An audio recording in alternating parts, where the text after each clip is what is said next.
Chapter 2. Last Flickerings of a Lamp Without Oil by Victor Hugo from the book Les Miserables. One day, Jean Valjean descended his staircase, took 3 steps in the street, seated himself on a post, on that same stone post where Gavroche had found him meditating on the night between the 5th and the 6th of June. He remained there a few moments, then went upstairs again. This was the last oscillation of the pendulum. On the following day, he did not leave his apartment. On the day after that, he did not leave his bed.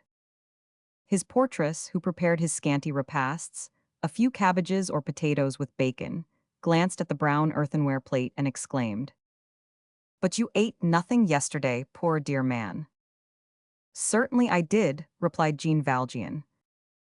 "The plate is quite full. Look at the water jug, it is empty. That proves that you have drunk, it does not prove that you have eaten." "Well," said Jean Valjean, "what if I felt hungry only for water? That is called thirst, and, when one does not eat at the same time, it is called fever. I will eat tomorrow. Or at Trinity Day. Why not today? Is it the thing to say? I will eat tomorrow.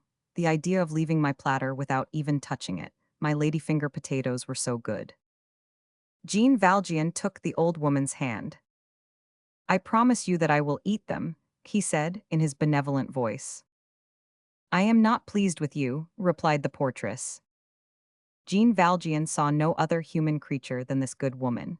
There are streets in Paris through which no one ever passes, and houses to which no one ever comes. He was in one of those streets and one of those houses. While he still went out, he had purchased of a coppersmith, for a few sous, a little copper crucifix which he had hung up on a nail opposite his bed. That gibbet is always good to look at. A week passed, and Jean Valjean had not taken a step in his room. He still remained in bed. The portress said to her husband, "The good man upstairs yonder does not get up. He no longer eats. He will not last long.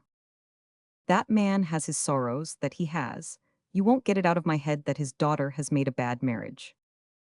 The porter replied, with the tone of marital sovereignty, "If he's rich, let him have a doctor. If he is not rich, let him go without. If he has no doctor, he will die." "And if he has one?" "He will die," said the porter. The portress set to scraping away the grass from what she called her pavement, with an old knife, and, as she tore out the blades, she grumbled, "It's a shame, such a neat old man, he's as white as a chicken." She caught sight of the doctor of the quarter, as he passed the end of the street. She took it upon herself to request him to come upstairs. "It's on the 2nd floor," said she.